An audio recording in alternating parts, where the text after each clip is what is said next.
ये 370 हटाया जाना बिल्कुल कानून सम्मत है। हटाने का फैसला बिल्कुल सही था। आर्टिकल 370 जम्मू कश्मीर में सितंबर 2024 तक चुनाव कराए जाएं, सुप्रीम कोर्ट ने यह साफ कर दिया है, जिसे लेकर लगातार सियासी गलियारों में चर्चा होती रही कि चुनाव का आखिर क्या होगा। इतने लंबे वक्त से चुनाव नहीं हुए, 2024 सितंबर तक के चुनाव जम्मू कश्मीर में करवाए जाएं, सुप्रीम कोर्ट ने यह कह दिया है। यानी हर उस बिंदु पर विचार विमर्श, हर उस बिंदु को अपने इस फैसले में सुप्रीम कोर्ट शामिल करता हुआ बड़ी खबर है इस वक्त की, आर्टिकल 370 हटाया जाना भारत के कानून के मुताबिक सही, लेकिन सितंबर 2024 तक जम्मू कश्मीर में चुनाव करवाए जाएं। लोकतंत्र की छवि एक बार फिर पूरी मजबूती के साथ जम्मू कश्मीर में दिखाई दे, यह भी सुप्रीम कोर्ट ने इसमें शामिल कर दिया है। अपने बयान को, अपने फैसले को जब पढ़ रहे हैं सुप्रीम कोर्ट में तमाम न्यायाधीश और चीफ जस्टिस ऑफ इंडिया जब यह फैसला पढ़ रहे हैं, उन्होंने साफ कर दिया था कि कुछ जजेस को अपने अपने फैसले पढ़ेंगे, क्योंकि बिंदु बहुत से थे।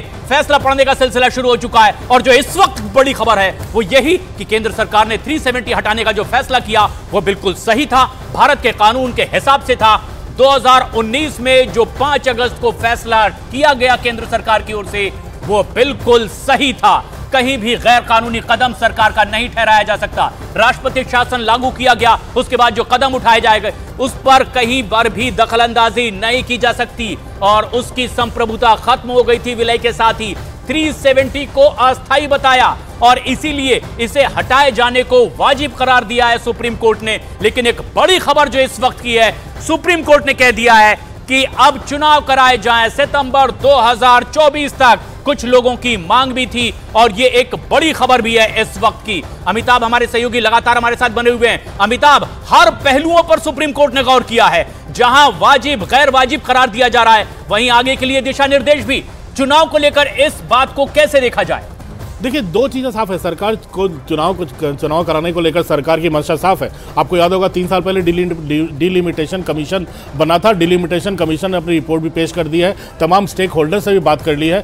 जम्मू में सीटें कुछ बढ़ी हैं, घाटी में, कश्मीर घाटी में थोड़ी सीटें घटी हैं, वो तमाम सीटें उतनी ही हैं। और सबसे बड़ी जो महत्वपूर्ण बात है मैं आपको बताना चाहूँगा प्रशांत, कि आर्टिकल 370 के हटने के बाद वेस्ट पाकिस्तान से आए रिफ्यूजी, वाल्मीकि, जो सफाई कर्मचारी, जो जम्मू कश्मीर के निवासी थे 1947 यानी आज़ादी के बाद, उनको वोट करने का अधिकार नहीं था जब तक 370 लागू था। 370 लागू होने के बाद इन तमाम पिछड़े वर्ग के लोगों को, जो रिफ्यूजी भी आए हुए थे वेस्ट पाकिस्तान से, उनको वोटिंग राइट्स दिए गए हैं। ये सबसे बड़ी बात है।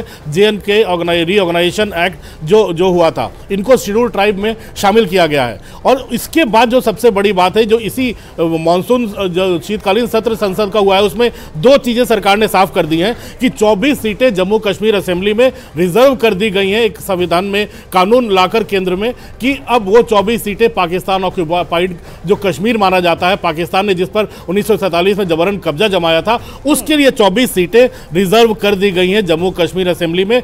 भारत की आज़ादी के बाद ये पहली बार ऐसा हुआ है कि POK में इसको कहा गया है, इसको किया गया। यानी कि अमिताभ, कोशिश ये है कि फेयर इलेक्शन का जो प्रोसीजर है उसे क्लियर किया जाए, लेकिन साथ साथ जिस तरीके से जजेस का जो ये बयान सामने आ रहा है, जिस तरीके से जजेस कह रहे हैं, इसका मतलब साफ है कि जम्मू कश्मीर में भारत का संविधान ही लागू होगा।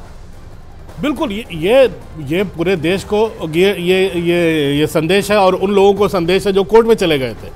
हालांकि कोर्ट में जाने की जरूरत थी नहीं, पूरे संविधान में इसको ध्वनिमत से पारित किया गया, इसको वोटिंग करवाई गई राज्यसभा में, राष्ट्रपति ने इसकी अनुशंसा कर दी, उसके बाद इस कोर्ट में जाने की जरूरत नहीं थी। फिर भी कपिल सिब्बल इसके वकील बने, जो कांग्रेस के बड़े आला नेता थे, जो 10 साल तक मंत्री भी रहे मनमोहन सिंह सरकार में। अगर उनको लग रहा है कि अगर उन जैसे सीनियर लोगों को लग रहा था कि कश्मीर भारत का अभिन्न हिस्सा नहीं है या 370 हटने से नुकसान हो गया, तो ये गलत बात होगी। मैंने पहले भी कहा, धारा 370 हटने का भारत के निवासियों को, भारत के किसी भी नागरिक को दुख नहीं हुआ था, चाहे वो किसी भी जाति का हो, किसी भी संप्रदाय का हो। आज भी श्रीनगर पुलिस ने, जम्मू कश्मीर के लेफ्टिनेंट गवर्नर ने बयान जारी करके कहा है, ट्वीट करके कहा है कि किसी को इस फैसले के जब चल रहा है, फैसले की सुनवाई होने वाली है, आज फैसले को सुप्रीम कोर्ट सुनाने वाली है, कोई हाउस अरेस्ट नहीं है, कहीं किसी पर कोई रोक टोक नहीं आने जाने पर, जम्मू कश्मीर और कश्मीर घाटी में भी। तो मुझे लगता है एक संदेश है पूरी दुनिया को और दुनिया के उन देशों में जहां कश्मीर के अलगाववादी सक्रिय रहते हैं और वहां की सरकारों की आड़ में आवाजें उठाते हैं, उनको ये बड़ा संदेश है कि अब उनकी नहीं चलने वाली। कश्मीर भारत का अभिन्न हिस्सा है। कश्मीर में उन वंचितों को, उन शोषितों को भी अब वोटिंग का अधिकार मिलने लगा है। वो राष्ट्र की मुख्य धारा में आ रहे हैं, मुख्य धारा में आ रहे हैं। उनको अब वोटिंग ही नहीं, केंद्र सरकार की योजनाओं से लाभान्वित होने का भी अब फल मिलेगा।